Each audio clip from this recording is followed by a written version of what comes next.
Yo, Donald Trump promised 150K early in his presidency. I mean, before his presidency at Nashville 2024, but Bitcoin took a 5% dive just yesterday. At the same time, we just saw the largest transfers by whales in 2025. What do the whales know that we don't? Many people are beginning to wonder, was 126K the top of this Bitcoin bull run? As crazy as this sounds, an anonymous user made an interesting prediction 2 years ago, saying Bitcoin's 2025 bull run would end on October 6th, the same day that we peaked at 126K. Maybe he saw things that we couldn't see. How did he predict this from 2 years ago? Maybe we're connecting dots that aren't really there. Anyways, is this a coincidence or a prophecy? Let's check it out. So let's jump straight into it. What am I talking about? Well, let me pull up the post itself if I can find it, Opti. Let me put this one up first. So this is a post by Master of Crypto. I mean, that already kind of takes away from. Yeah. Well, he's not the original poster. I think he just posted this is a screenshot by Anonymous, and this was posted 2 years ago. And he said all-time high 2015 to all-time high 2017. All-time low 2015 to all-time high 2017, 1,064 days. All-time high 2017 to all-time low 2018, 364 days. All-time high 2018 to all-time high 2021. All-time low 2018 to all-time high 2021 equals 1,064 days. All-time high 2021 to all-time low 2022 equals 364 days. This pattern would print this cycle's all-time high on the 6th of October 2025. People want to believe otherwise, but the simulation will repeat itself. Do you guys agree? Do you disagree? If you guys agree, drop a 1 in the chat. If you guys disagree, drop a 2 in the chat. Personally, I'm dropping a 2 in the chat. Anyways, Bitcoin Archive says $4 billion worth of Bitcoin from wallets inactive 3 to 5 years moved yesterday. Largest such transfer of 2025. Now, the reason this is such a big deal is usually what happens towards the end of Bitcoin bull markets is you see a large movement from whales, from people that are holding a lot of Bitcoin.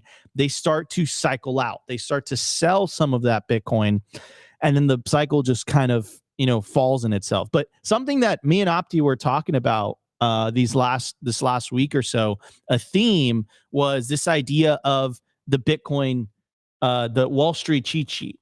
And we were talking about, are we at hope? Are we at belief? Are we at disbelief? Are we at euphoria? I don't know about you guys, but I don't think we've seen euphoria really since November of last year. And that euphoria was like, it wasn't really like a blow off top. It was like this kind of like, it was a tease. It was a tease. And anyways, also, we're not the only ones that are talking about, the Q4 of 2025. There's a lot of institutional players that are calling for a much higher price this cycle. Now, of course, no one knows for sure, but I did find this quite interesting. I mean, to give this guy, this guy did post this on October 8th, and this is just a quote-unquote screenshot. So he could have moved some things, Opti. He could have moved some things. Anyways, I'm going to play you guys this video from, I think his name is Matt Hogan. He's from Bitwise. And he's talking about a certain Bitcoin price at the end of Q4. Let's check it out. There are two things that are going on. One is that the debasement trade has become the hottest trade on Wall Street, right? JP Morgan is writing about it. Everyone is suddenly concerned about fiat currencies. And so they all want to get exposure to the two best plays in that space, which are Bitcoin and gold. For what it's worth, I think that fact accelerates into the end of the year. One thing people don't think of much is that when institutions and financial advisors sit down with their clients at the end of the year, they want to show them that they had the hottest trade of the year. Last year, they wanted to show them that they owned NVIDIA. This year, they're going to want to show them that they own Bitcoin and gold. And so I think that's going to drive additional interest. The second thing that's driving results is just flows into Bitcoin ETFs. We've seen $3 billion in flows in the first 5 trading days of October. That's nearly a record for a 5-day period. We think Bitcoin ETFs are going to set a record for flows in Q4. We're seeing Morgan Stanley and other wirehouses coming into the space. So I'm really excited about that. Flows in the debasement trade, put them together, and Bitcoin's at 125 and going higher. Okay, Bitcoin at 125 and going higher. The last time I talked, I think that your prediction for the end of the year was $250,000. Is that still in play? $200,000. Don't round me up yet. We said we said $200,000 in December of 2024. And yes, I still think it's in play. What we will need in order for that to happen is to see this strong acceleration of ETF flows that I predict will happen. I think we could get $10 to $20 billion in flows in Q4 alone. If we see that and reasonable corporate and government buying, I think 200,000 is a reach, but still very much possible by the end of the year. Wow. I mean, that's interesting. 200K Bitcoin by the end of the year. What do you guys think? I mean, did he move the goalpost a little bit? Did he say? I mean, she was calling him out a little bit. No, I think he that. said 200K. Okay, he's been pretty adamant about 200K. So she moved the goalpost a little bit. Yeah. She moved the goalpost a little bit. So, anyways, I have another video. Who's this next video with? This next one, wait, which one do we got here? Oh, this next one is Citibank CEO this morning, and he's saying something very similar. It's actually almost a little more bullish than Matt Hogan. So again, Matt Hogan is more of on the digital asset side of Wall Street. This is Citibank on the more traditional side of Wall Street. And pretty interesting clip here. So play the clip, and we'll come back and chat about it. Correct me if I'm wrong, but I think going into late 26, your forecast for Bitcoin and Ether are pretty good, yes? Not mine, but our team's. Yeah. So we're looking for continued follow through there. It kind of comes back to your discussion earlier on how to think about your alts in terms of gold and crypto. And I think your commentary is spot on there. I mean, I think we just have to allow that. You have a very aggressive momentum-driven equity market, and so I think people don't want to miss that. So you're looking for your hedging opportunity, and the way we see it, in addition to central bank buying, as you mentioned, I think that those two asset classes become hedges of choice as you're trying to navigate this ongoing strength, highly valued but momentum-driven equity market. So, I mean, interesting. Macro Opti, what are your takes, brother? Well, first of all, I do want to comment on the I don't even know where it is. Is that like an 8chan post or a 4chan post or something? I find it it is obviously very interesting. I love kind of seeing predictive stuff like this, and then when it hits the date, you're obviously, it's like mind blown. Wow, is the simulation real? You know, you put your tinfoil hats on, right? But I also find it interesting because my boy, you guys know, my infamous friend who keeps texting me, telling me it's the top, has been calling 126K top for the last month or two.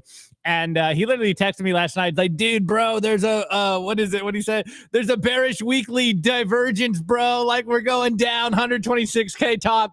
And I was like, dude, I got I literally dreamed about this topic last night. I'm like, I know exactly what we're going to do the show on. It's what everyone's wondering. Was 126K the top? Is the bull run over? Obviously, I don't think that that's the case.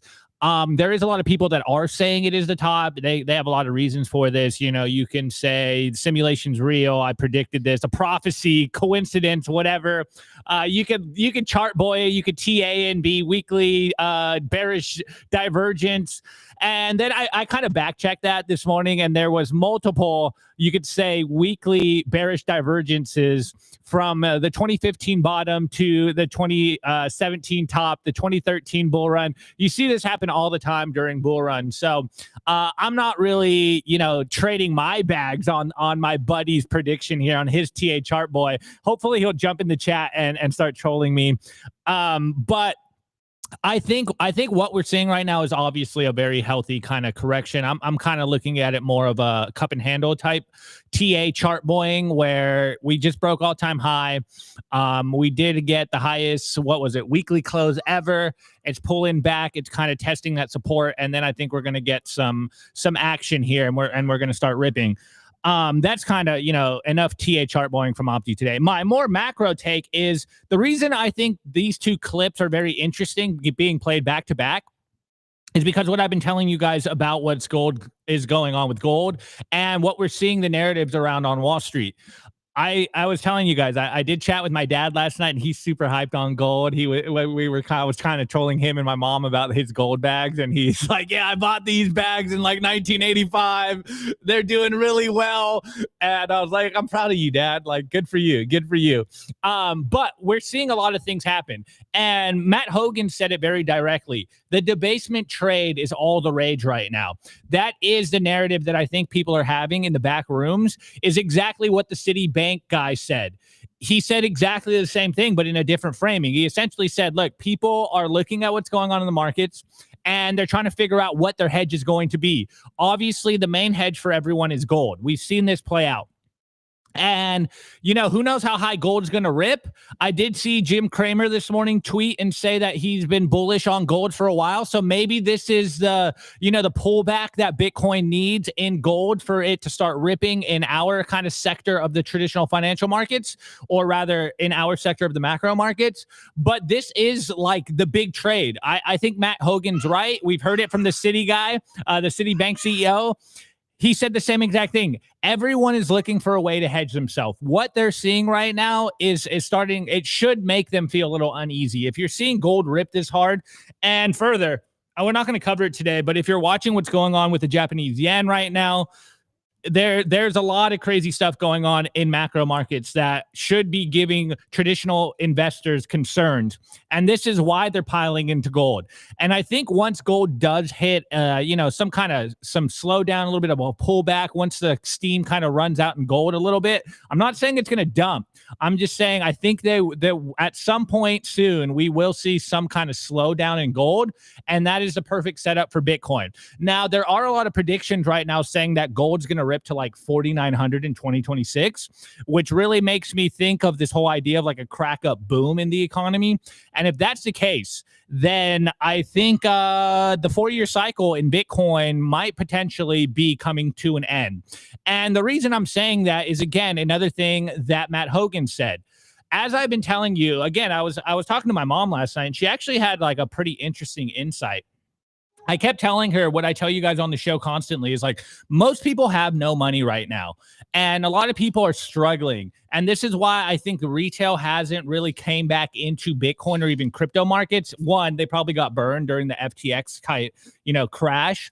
But two, they just really don't have excess capital right now. And I was telling her this, I'm like, man, a lot of people are really hurting right now.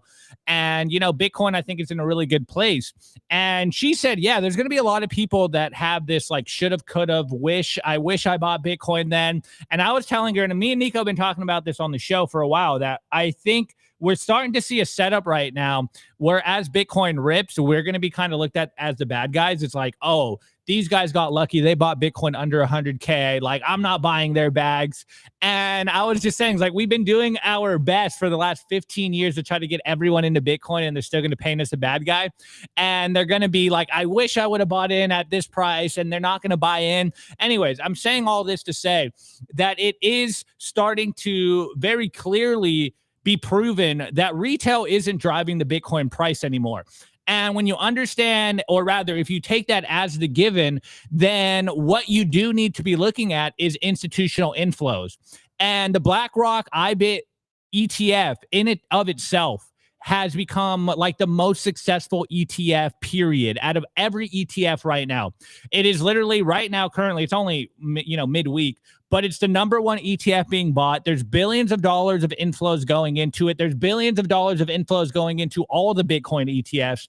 And so if that is the case, if we are in kind of a new paradigm where Bitcoin isn't being driven by retail, but by institution, and the Bitcoin ETFs are the best performing products out there, then you do have to look at the institutional inflows into Bitcoin. And that's going to give you more information of what's going on in the market. And so if this is kind of the breakdown of the 4-year hype cycle, and we're not going to get like a crazy blow off top because retail isn't diving in and they're not feeling the FOMO, but we're getting a more slower accumulation from institutions, And they're also predicting not only in Bitcoin that we're going to get a bullish 2026, but that all equity markets and commodities are going to be pumping into 2026.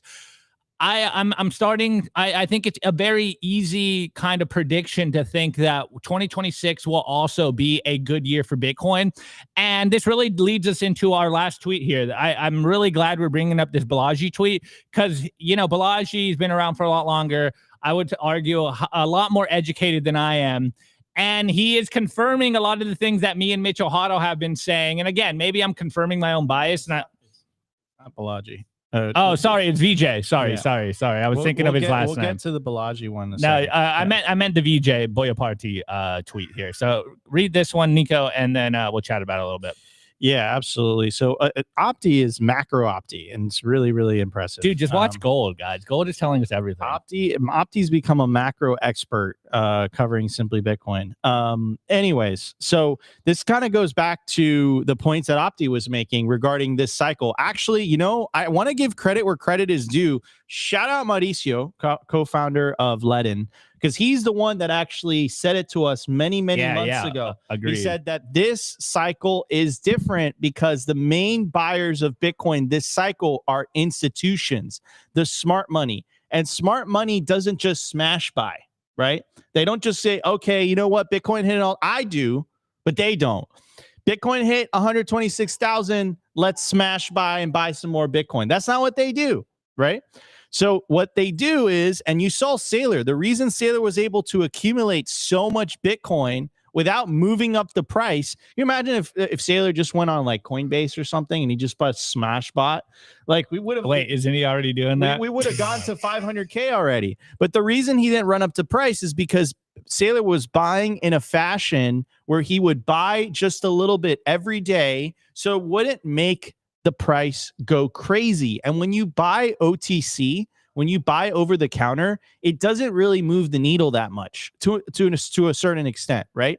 So anyways, this is the case that VJ makes, but VJ disagrees with you a little bit, Opti, because VJ says that the blow off top is going to eventually come, but it's just not here yet. I'm with that. I'm 100% with that. So then it kind of goes into the extended cycle theory at that point. Well, I'm not a big fan of extended cycle theory because it reminds me of all your models are wrong. And it's like, okay, well, if my model's wrong, then let me just adjust the model a little bit. And then it's obviously right. So I don't know. What do I know?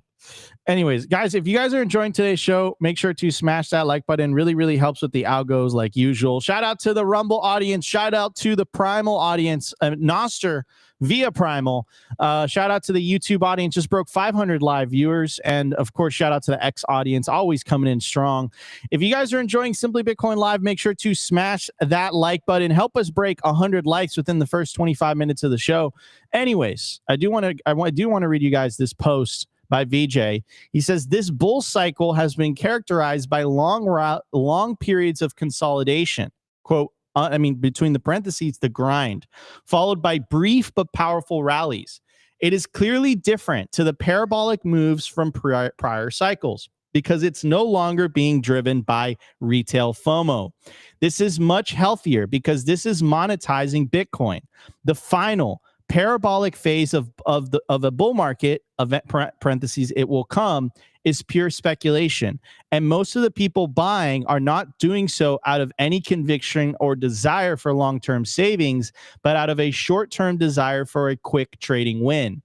They mostly get shaken out and don't help in the long-term process of monetization. Parentheses, namely the increasing distribution of monetary good into a population. The longer we grind, higher the better. The longer we grind, higher the better. So, you know, VJ dropping bars. I don't want to believe it.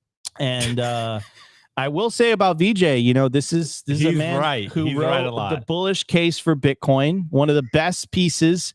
It was originally a Medium article that was made into a book, right?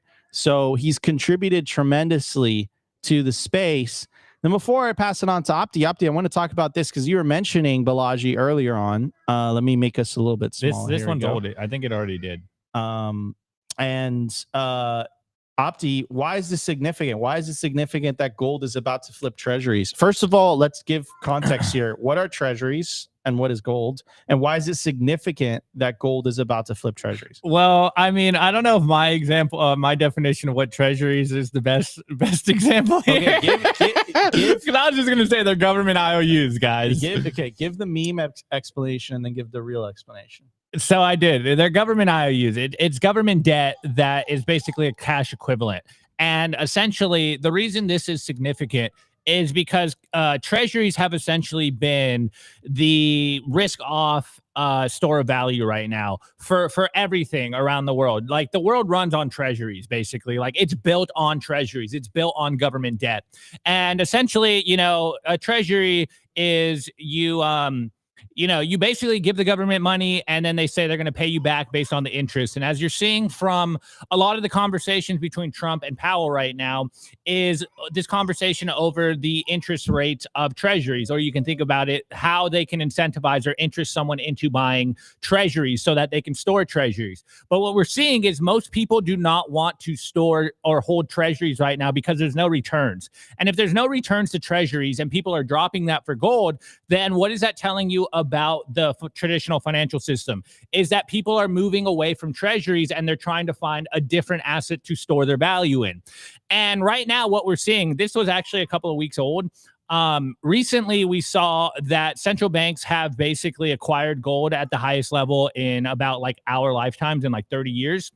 And so for the first time in basically a lot of our lifetimes, if you're 30 or younger, in literally your whole lifetime, now we have central banks holding more gold than treasuries. So they don't even want to hold their own debt. They're not holding it. A lot of people aren't holding it, which means that people are moving away from treasuries. And if they're moving away from treasuries, then that's really throwing a wrench into essentially the gas that drives the modern economy. This is how the, quote meme of money printer go burr is essentially anytime you create debt, that creates more dollars into the system. They have to create more dollars to continue the system to keep going. If people are moving to a hard currency that it's a lot harder for them to create, aka that's why you call it a hard currency, then it's starting to show that there is a monetary reordering happening in real time. Now, of course, most people are going to move to gold first because that's like the safe bet. That's the safe hedge here. It has a 2,000-year-old, you could say longer track record. Bitcoin is only 15 years old.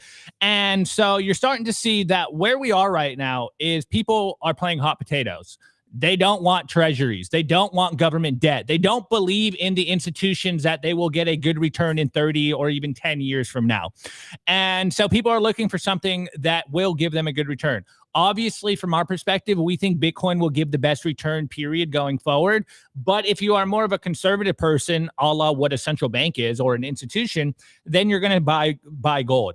But what this is telling us about the system right now is, one, they don't really trust that the government will be able to pay you back or even pay you back in good interest and beat inflation. And two, they want to hold a hard currency. And as we've been seeing, the digital gold meme has been catching on like wildfire. That's like the whole, flavor of the month is, Bitcoin's just digital gold. Digital gold. You've heard digital gold be spun around in basically every circle right now. And they're all saying the same thing. But we look at Bitcoin a lot more than just digital gold. We think it's the best aspects of gold, and of course the best aspects of fiat, which is fiat can move very quickly around the world, and gold stores value very well throughout space and time, or rather through time. Gold's best through time, storing value, and fiat money is really good through space. It moves around very quickly. Bitcoin's the best of both worlds. It's combined both of those really good qualities, and that's what Bitcoin is. This is why we look at Bitcoin much more than, just a digital gold. It's the best money that we have, period. And so you're seeing in real time, there is a monetary reordering happening right now. And a lot of people that are in these positions, like what we played yesterday with Christine Lagarde, they are incentivized to essentially try to keep you on fiat money. They're trying to keep you hooked up into the machine so that you can't actually escape. Their literal jobs depend on you staying in dollars.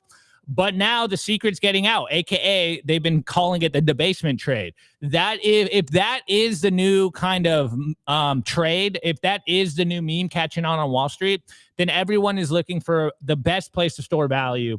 Obviously, right now it's gold, but there is about what I think it's 100-day delay between gold hitting all-time high and Bitcoin hitting all-time high. So if gold just hit all-time high yesterday, or rather maybe this morning, it's at 4K now. 100 days from now, is that, I don't know, is that around Christmas time? We see the final blow off top here. It's all kind of aligning perfectly. And again, I am kind of reading between the lines. I am connecting some dots.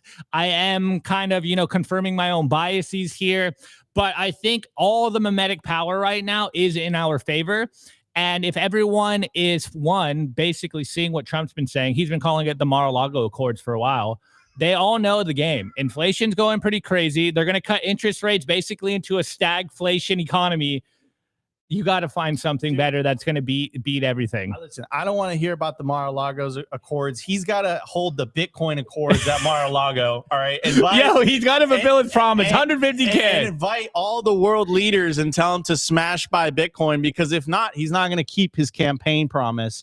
I'm looking at my mother-in-law right now. She's predicting $500,000 Bitcoin by the end of the year.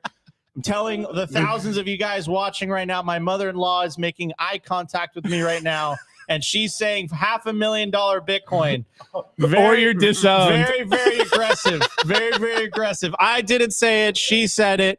Anyways, if you guys are enjoying the show so far, smash that like button. Almost at the 30-minute mark. 555 of you guys watching live on YouTube alone. 1,000 of you guys watching live on X and the Rumble and Primal audience coming in strong as well. Smash the like button. Really, really helps with the algos. We're already at 136 likes on YouTube.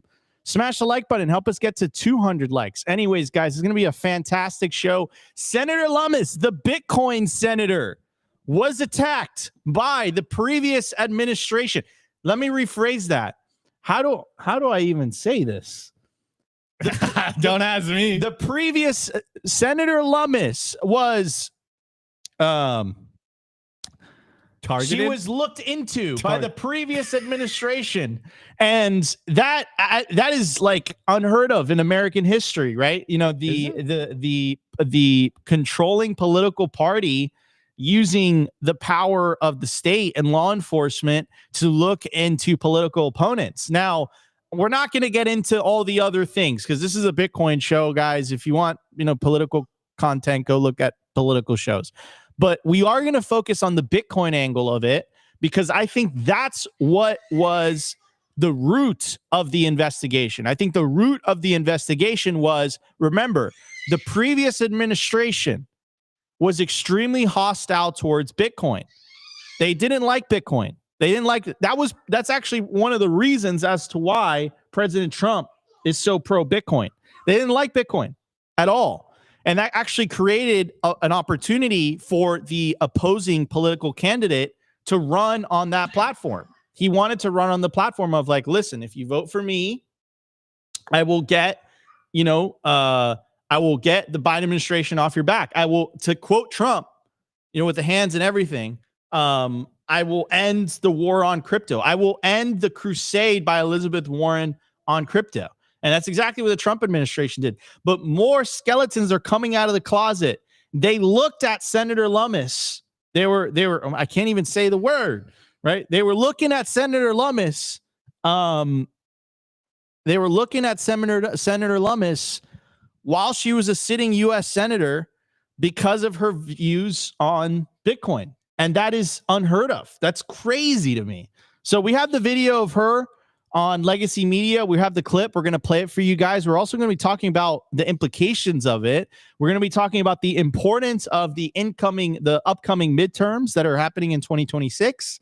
We're going to be talking about the importance of elections, right? We were getting so much heat when we were covering President Trump running for office.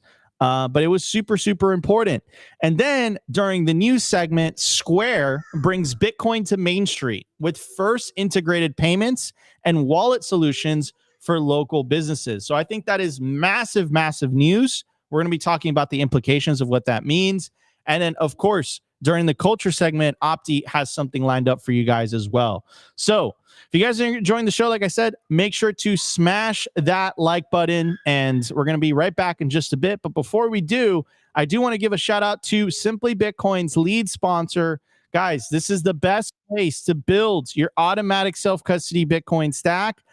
bitcoinwell.com. To get started, go to bitcoinwell.com/simply. You put in your email address. It takes 2 to 5 minutes to get signed up. And bada bing, bada boom, you're ready to buy non-custodial Bitcoin. Bitcoin Well is a non-custodial platform, meaning when you buy Bitcoin on Bitcoin Well, as soon as the funds clear, it goes straight to your self-custody Bitcoin wallet address. If you're a higher net worth individual, a family office, a trust, or an organization, and you're looking to buy $50,000 worth of Bitcoin or more, you have to check out Bitcoin Well Infinite. To get started, go to bitcoinwell.com/OTC and tell them your friends over at Simply Bitcoin sent you, and those guys will take really, really good care of you. All right, everybody, let's get to the numbers segment. We have tons to talk about. We're going to be right back in just a little bit.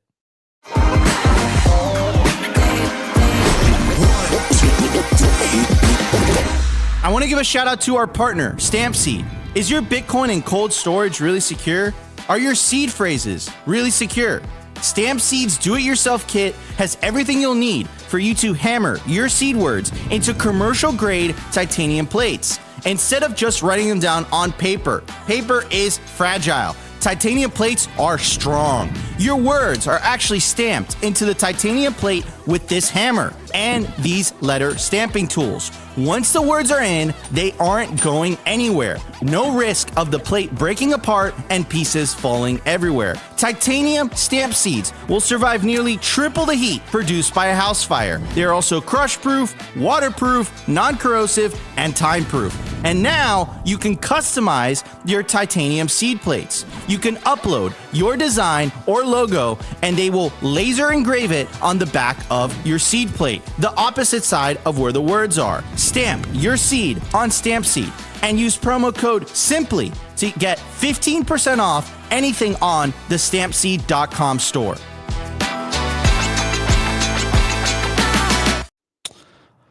All right, everybody, we are back. Scan the QR code on your screen. Go to stampseed.com today. Use promo code SIMPLY to get 15% off anything on the store. Get their 12-word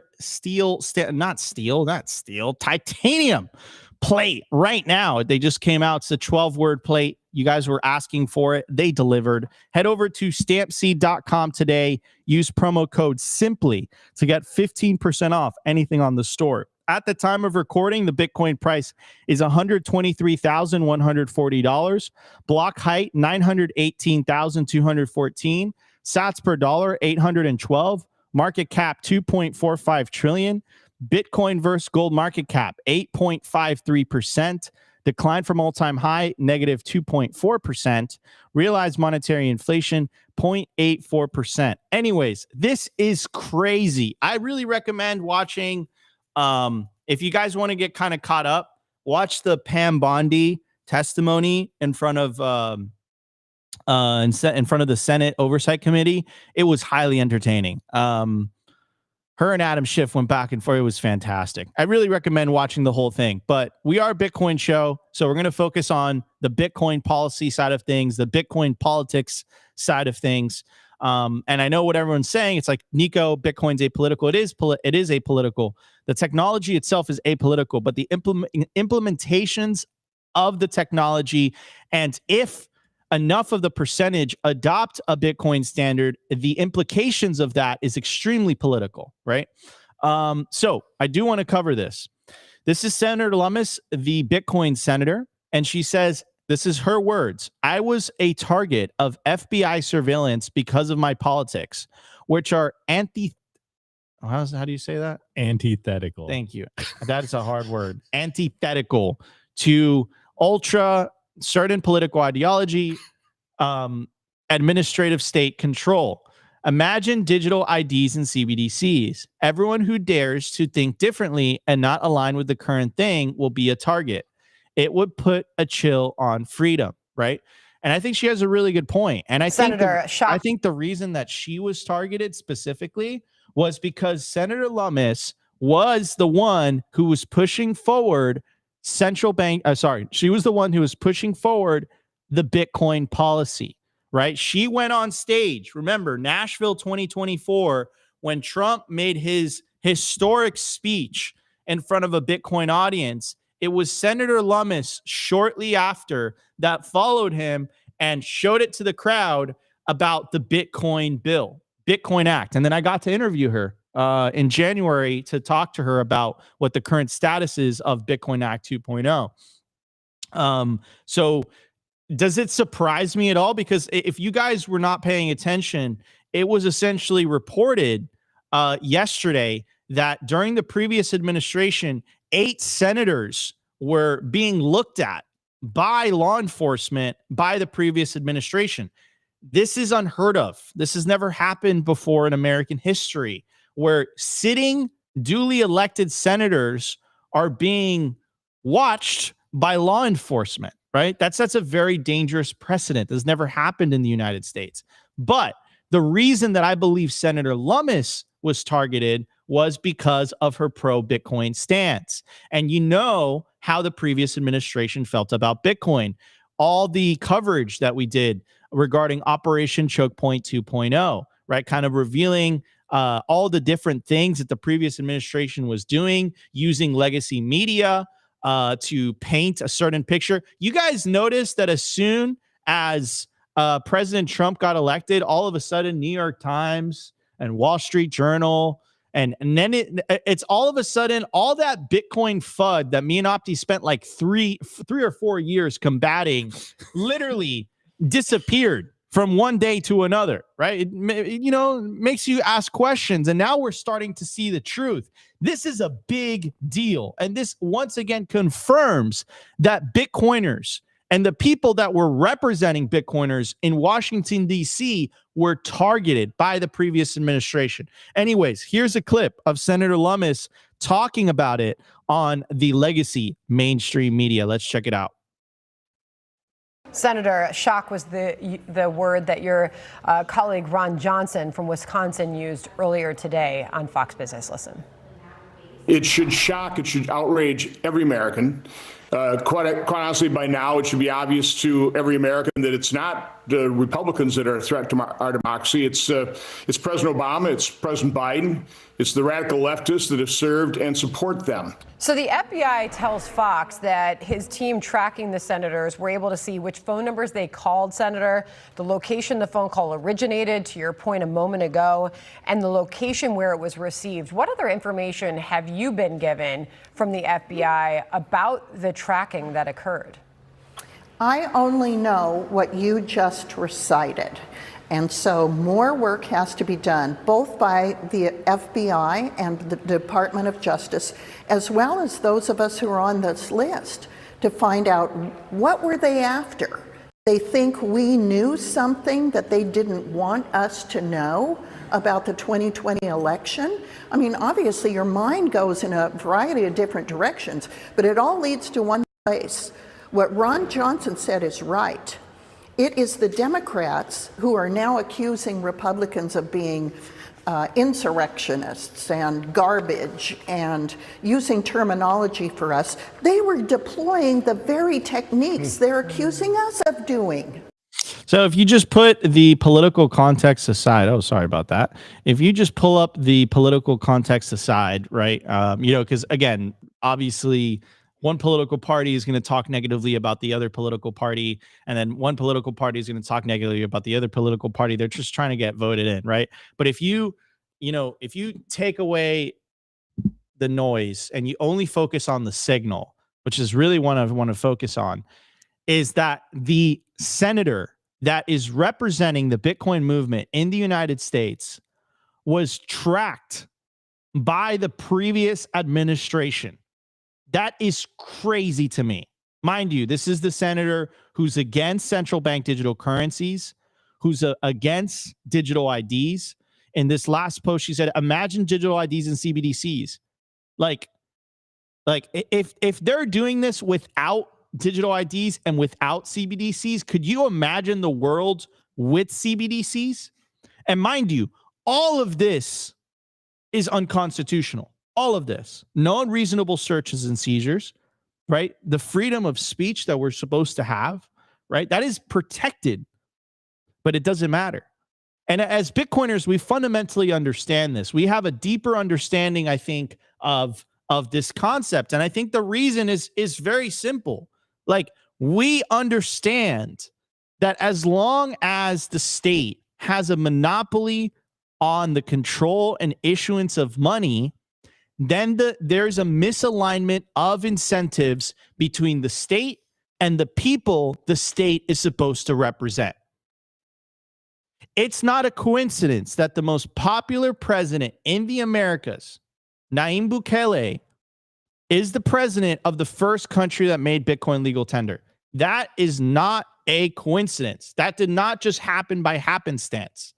What you saw was an alignment of incentives between the people and the state. And supposedly, because you always hear about democracy. We always hear it. It's like one of their favorite words, except for Christine Lagarde. She doesn't like democracy these days because democracy is getting in the way of her central bank digital currency. So it's funny. Like, they like democracy when it goes their way, right? But the thing that I wanted to focus here is, again, like, this is nuts. This is crazy. Like, this is wild that this was happening.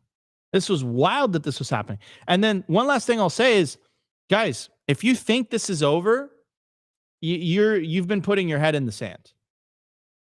In Europe, they're going full steam ahead with the digital IDs. We played you guys the video of Christine Lagarde literally talking about the importance of central bank digital currencies yesterday. So if you think this is going away, you're burying your head in the sand. And the reason I'm telling you that's so significant is because I know our audience is worldwide. Fiat elections, I like to call them, still matter. They still matter.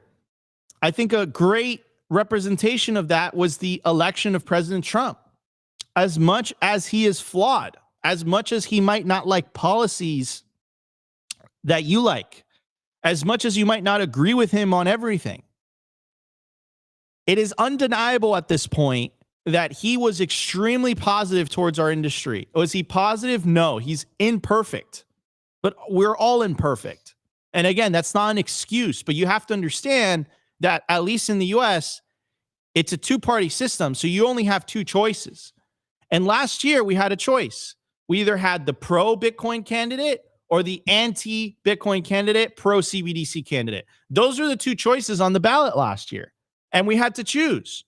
And look at what was happening. This is unheard of. This has never happened before. They were literally, law enforcement was literally tapping into the communications of a sitting United States senator because of her outlook on Bitcoin. That is wild. And you're telling me that if the party that was against Bitcoin would have won, you're telling me that they would have stopped Operation Choke Point 2.0? No way. So the reason I'm saying all this is because the midterms are next year. And I don't care whether you vote Democrat or Republican. I don't care. But what I will say is I think it's extremely important that you vote for a candidate, whether he's on the left or whether he's on the right, or whether she's on the right or whether she's on the left, that is pro-Bitcoin, anti-CBDC. Because if you don't, you're going to get a situation like what we played you yesterday with Christine Lagarde. It is literally, those are the two options ahead of humanity. It's a central bank digital currency future or a Bitcoin future. And the side that is on the central bank digital currency side, they don't like Bitcoin. They see it as a fundamental threat to their future. That's why they're going after it. That's why they're clamping out. They can't compete, so they're using the power of the state to try to regulate it away. Opti.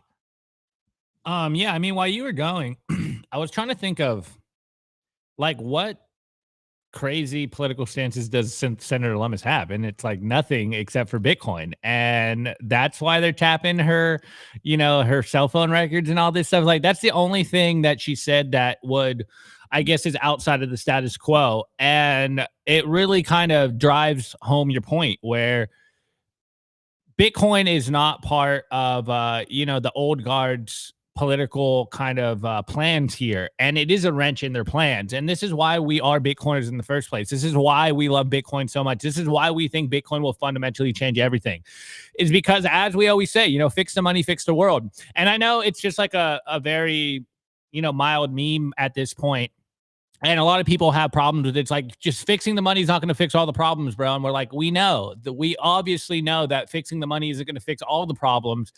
But you got to kind of go to the source of the problem here, which is the money, which does back a lot of the stuff that we kind of disagree with.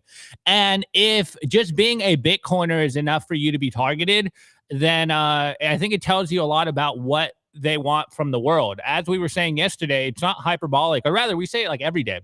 It's not hyperbolic anymore when we say Bitcoin or slavery. Like, it's Bitcoin or a CBDC digital ID future here. It's a completely tracked dystopia, or one where you have freedom money. From our perspective, the choice is very clear. And even though we're seeing a lot of good rhetoric around Bitcoin, until we see Bitcoin being adopted by more people, and more people actually becoming Bitcoiners, or rather maybe even just believing in the Bitcoin kind of theory or narrative, then we still have a lot of work to do, because that's where we kind of retain our power. That's what the whole thing about Bitcoin is you got to retain your capital. You got to retain your life. And if you really want to get like esoteric about fiat system, it's like, it's literally stealing your life force. If you understand what inflation is, you understand that you're working for something that another man can print out of thin air. You understand that you're not able to retain your hard work, your labor, your time. And the fiat money literally steals your time. And so first of all, you got to kind of take back your time, take back your life. You get on the Bitcoin standard, your personal Bitcoin standard, you start saving in Bitcoin.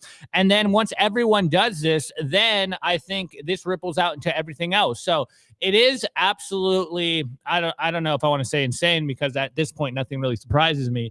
But it is absolutely incredible that the only thing that got really Senator Lummis on their radar is that she's embracing Bitcoin, that she pushed the CBR, or sorry, Strategic Bitcoin Reserve, that she is the Bitcoin senator.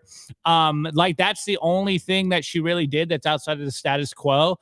And that is enough for her to, be targeted. It's like, what kind of world are we living in? Like, this is freedom money. Like, this is, as we like to say, like, this is, Bitcoin is as American pie, maybe, or apple pie. I don't think apple pie was created in America, but, we adopted it.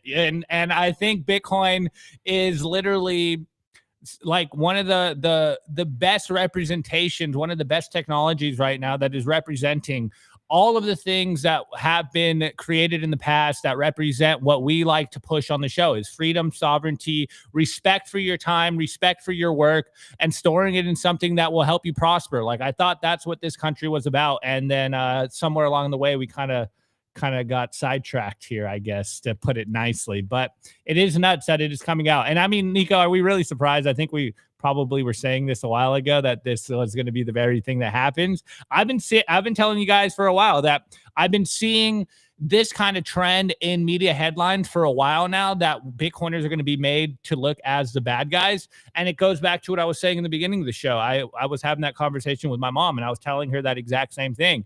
And she was like, yeah, it is getting very interesting out there. But hey, as Bitcoiners, we're protecting ourselves. Like, we put the oxygen mask on first, and now we're trying to get more people to adopt the Bitcoin, adopt this technology that will fundamentally change their lives. Like, it is very tiring, I think, at times, to try to help people and get people to hold Bitcoin, and they think you're trying to get them into a Ponzi, or you're scamming them or something. It's like, they fight the very thing that is going to essentially free them. It's like, wow, we still got a lot of work to do here. 100%. All right, ladies and gentlemen, get lined up, because we still got the news segment, and we got some fire news for you, ladies and gentlemen. Square, again, one of the leading financial services for providers for local businesses. They provide, they provide a point of sale. They develop Cash App. They develop the BitKey. This is Jack Dorsey's, and we all know how Jack Dorsey feels about Bitcoin. They had an enormous launch today. and in the announcement saying simplifying Bitcoin for Main Street. And we're going to get to that. So very, very big deal, especially for merchants in the United States. And again, this is why the midterms are so important, guys. Like, we want Bitcoin being used as money. So we want that tax exemption. We want that tax exemption under a certain amount. And I know that's something that's being pushed for. But I think that's incredibly important that gets implemented. So we're going to be talking about that and more. You guys are going to want to stay tuned. We have lots to cover. And then, of course, Opti's got the news segment in the wing. So we're going to be right back in just a bit.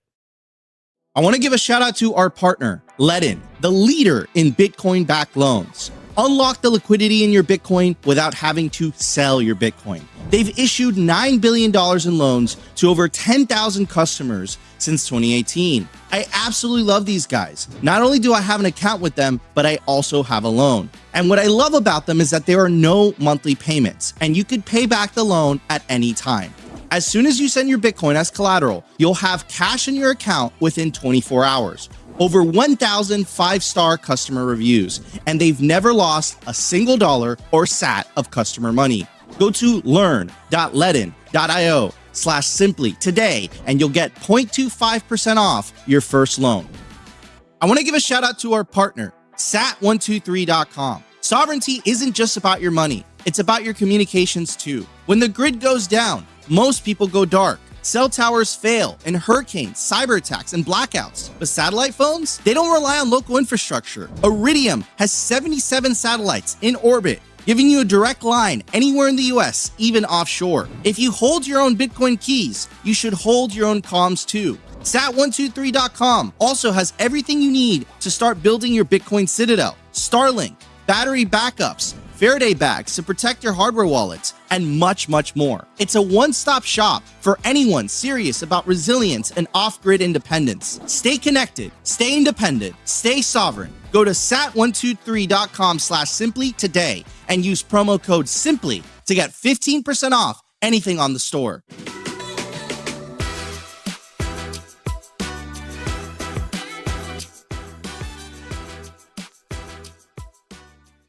All right, everybody, we are back. Let's before we jump into today's news, I do want to give an incredibly special shout out to one of our new partners, guys. This is one of the best ways to store your Bitcoin in cold storage.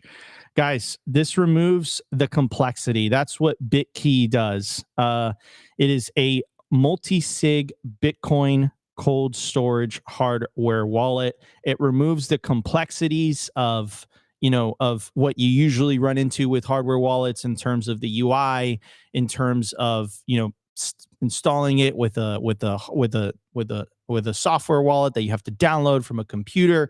This is the type of thing where you literally download an application on your phone and you buy the BitKey wallet, which I'm holding in my hand right now. And you literally tap on your phone to sign the transaction, and from your phone, the transaction gets the transaction gets broadcasted. It is literally the easiest way to put your Bitcoin in cold storage, and it's multi-sig, meaning you can make mistakes and you can still recover your Bitcoin. This is the perfect gift to give to people that are getting into Bitcoin. They're intimidated. They don't understand. You talk to them about self-custody, and they're like, wow. That looks very intimidating. So head over to bitkey.world today and use promo code SIMPLY. You get 20% off anything on the bitkey.world store. Get yourself a BitKey cold storage wallet today. Again, it's fantastic. It's from the makers of Square and Cash App. All right, let's get into today's news. I think this is a big deal for mainstream Bitcoin adoption. What is the breaking news? Square brings Bitcoin to Main Street with first integrated payments and wallet solution for local businesses. Today, Square introduced Square Bitcoin, the first fully integrated Bitcoin payments and wallet solution built for local businesses of all sizes, consisting of Bitcoin payments and Bitcoin conversions. Square Bitcoin enables sellers to accept Bitcoin payments with zero processing fees, automatic automatically convert card sales into Bitcoin and manage their Bitcoin alongside their other business finances, all within the Square ecosystem. The announcement comes as part of the second Square Releases event, its biannual launch of new products and features for sellers. Simplifying Bitcoin for Main Street. We love Simply Bitcoin. We love simplifying Bitcoin. That's at least what we try to do. With adoption and utility growing, Bitcoin continues to become a larger portion of everyday commerce. Between 2024 and 2026, cryptocurrency payment users in the US are expected to grow by 82%. Square has always focused on providing businesses with the financial tools and flexibility they need to thrive in any economic environment, which is why the company is bringing Bitcoin capabilities directly to the sellers, powering local communities across the country. Square Bitcoin marries blocks Bitcoin expertise with Square's intuitive, easy-to-use commerce technology to provide sellers with a comprehensive suite of Bitcoin tools, stripping away complexity and eliminating the need for technical expertise. Bitcoin payments allows sellers to seamlessly accept Bitcoin directly from their proof of sale with no processing fees for the first year, giving shoppers more ways to pay and helping sellers keep more of their hard-earned money.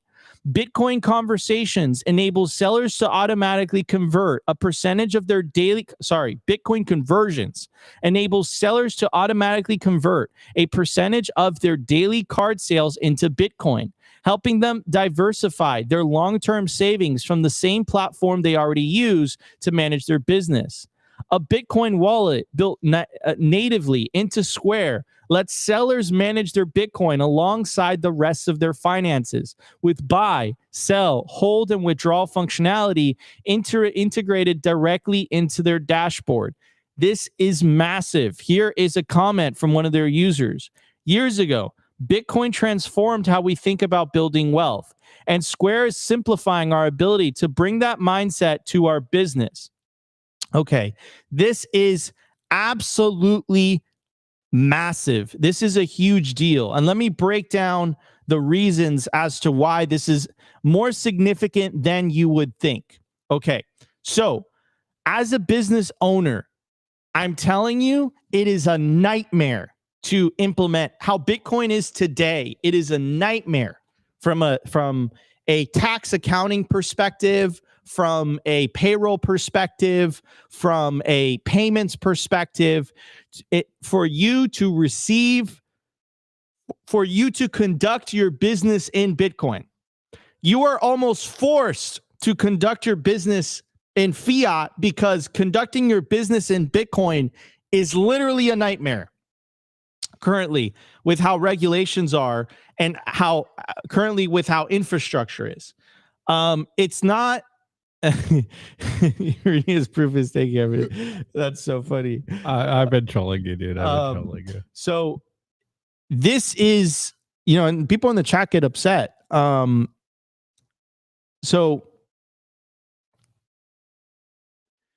the reason this is such a big deal is because, again, same design philosophy behind the BitKey, right? You guys have to understand, like, not everyone gets into Bitcoin and is willing to download open source software and download wallets on their. I'm telling you, because I've experienced this. I've been talking about Bitcoin for 10 years now. And I see it with my friends, with my family. I try to get them, and it's just, they're used to the convenience that comes with the fiat infrastructure that exists today.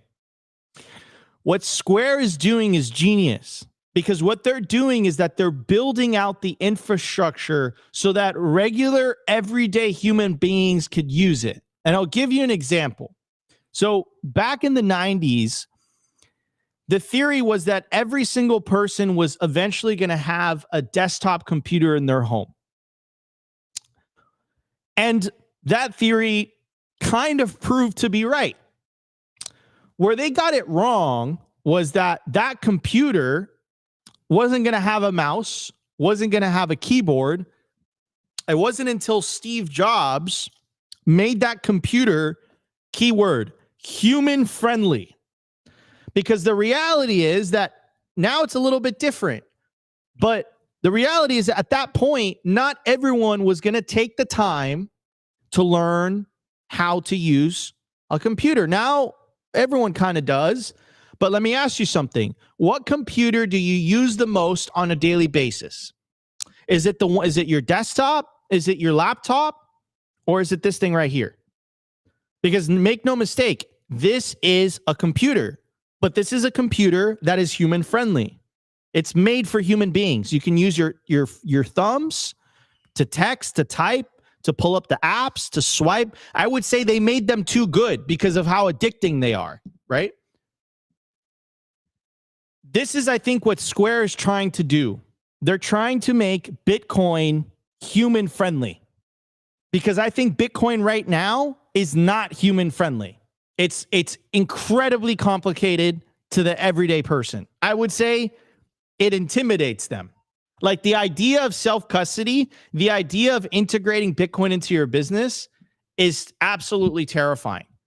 And that's what Square is set out to try to fix. And the fact that they're integrating this into, into payments and wallet solutions for local businesses is absolutely amazing. It's fantastic. Because Opti and I, we tried to set up a Bitcoin Pay server for our stuff, right? And we got a really smart, finance guy to try to do it. We all wine? We all failed miserably. It was so complicated. Within 2 hours, that was like 2 years ago. Within like an hour or two, we were just like, dude, like why can't we do this? Like, this is too much. Like, we can't do. And then we ended up using what was it that we ended up using? It was I'm blanking. Ibex. Okay. And then they left. And then Ibex had to leave the US because of the previous administration. With Square coming in and integrating this for businesses, now it all becomes as easy as just clicking a button and boom. All of a sudden, your business is able to get paid in Bitcoin. And you're going to be able to sell in Bitcoin. You're going to be able to save in Bitcoin. It's an absolute game changer without you having to learn the technical complexities. And I think this is something that Steve Jobs understood extremely well. I would say on an intuitive basis, when he designed the iPhone, that completely changed the world because it put a computer in every single person's hand. Anyways, so I do want to play a video from one of the Bitcoiners that I believe reposted this.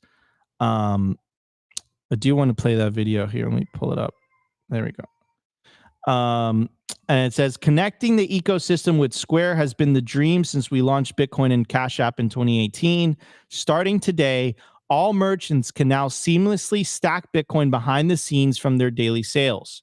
Bitcoin payments acceptance will be live for everyone on November 10th. That means for us, bro. Boom. So let's play this video and let's check it out. We should also tell Wine to get on.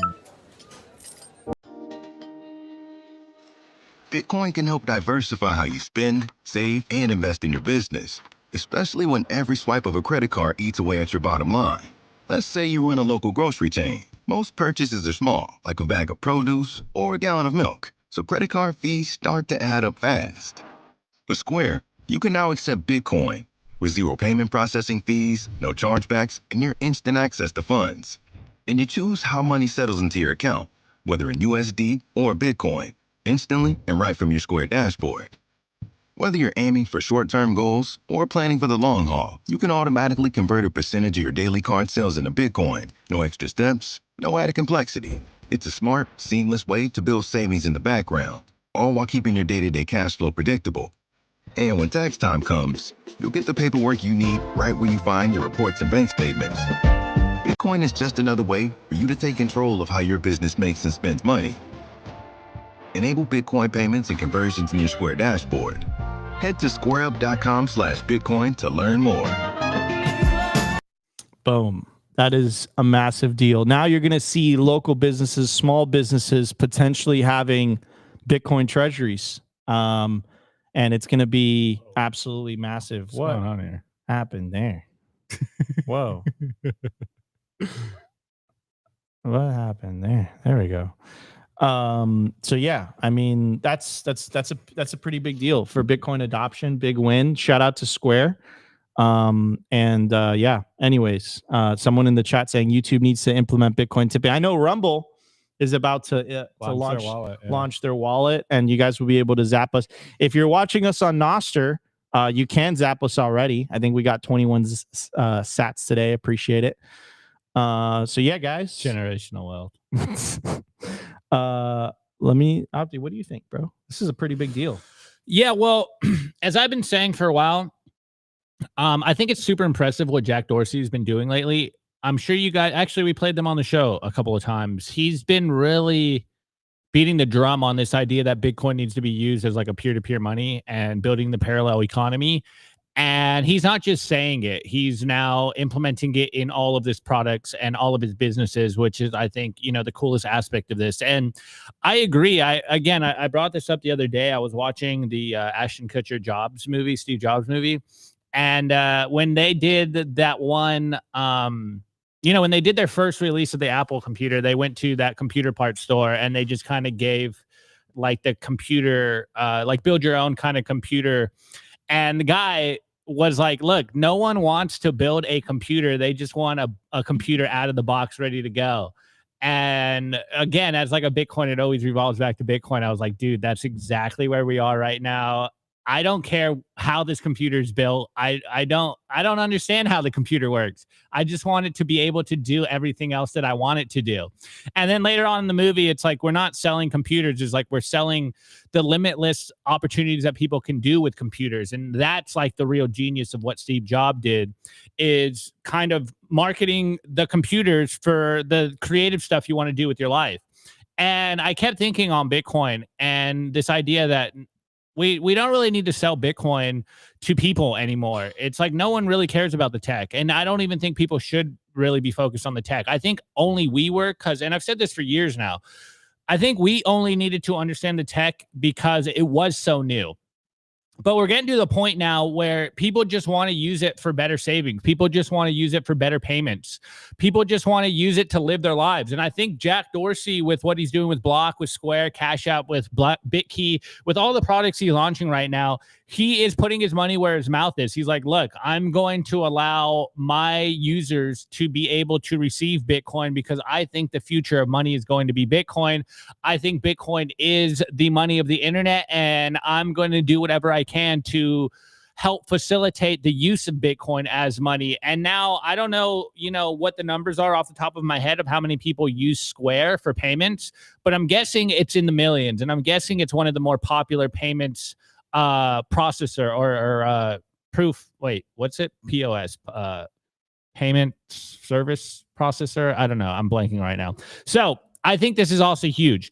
And there has been a huge debate right now amongst Bitcoiners, like what goes first, store of value or means of exchange, or is it all in one and it happened all at the same time?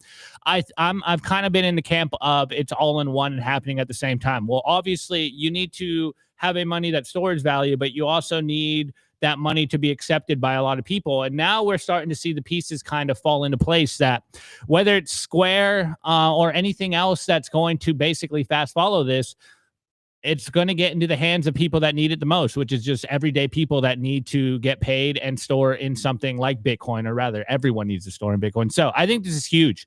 I think it's going to be super awesome to see this launch next month. There is a little bit of like if you're in New York right now, you probably won't be able to use it. I know it's only going to be in the States initially, but I'm guessing it's going to go worldwide soon enough. So shouts out to the whole Block team. They're absolutely killing it. I love to see stuff like this. And this is one of those things that it's a story that does kind of go under the radar because it's not as flashy. It's not a price prediction. It's not talking about whether this is the top or anything. this is just grassroots adoption of Bitcoin, and Jack Dorsey's killing it. I'm a huge fan of what he's doing. I think he's doing really good work over at Block. Absolutely. All right, guys, we have a ton of point of sale, dude. I totally blanked on that one. Point of sale. We have a ton of content left for you guys. We're going to get to it in just a little bit. We're going to hit the culture. We'll be right back. I want to give a shout out to our partner, HIVE Digital Technology. Why HIVE in 2025? Unstoppable growth. As the first ever public miner, HIVE's position to quadruple their global footprint, making them one of the world's fastest growing miners in 2025. And with elite operations that consistently top the industry in Bitcoin mined per exahash, HIVE's now headquartered in the USA. They're lean and mean, they're green and clean, and they're rewriting the playbook on sustainable Bitcoin mining. You can catch the latest buzz at HIVE Digital Tech or at hivedigitaltech.com.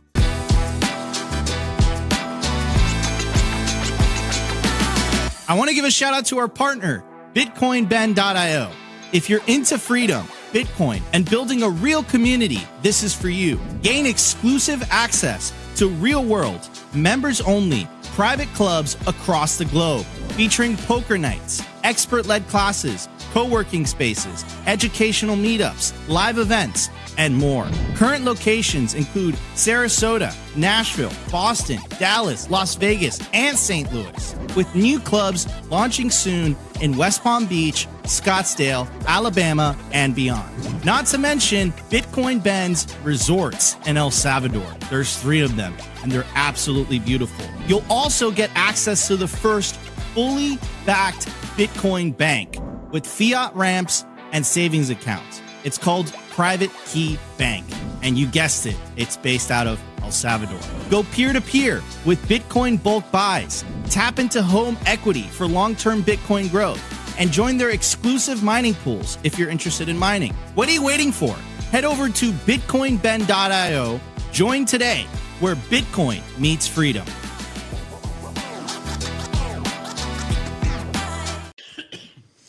All right, everybody, we are Sorry, back. guys.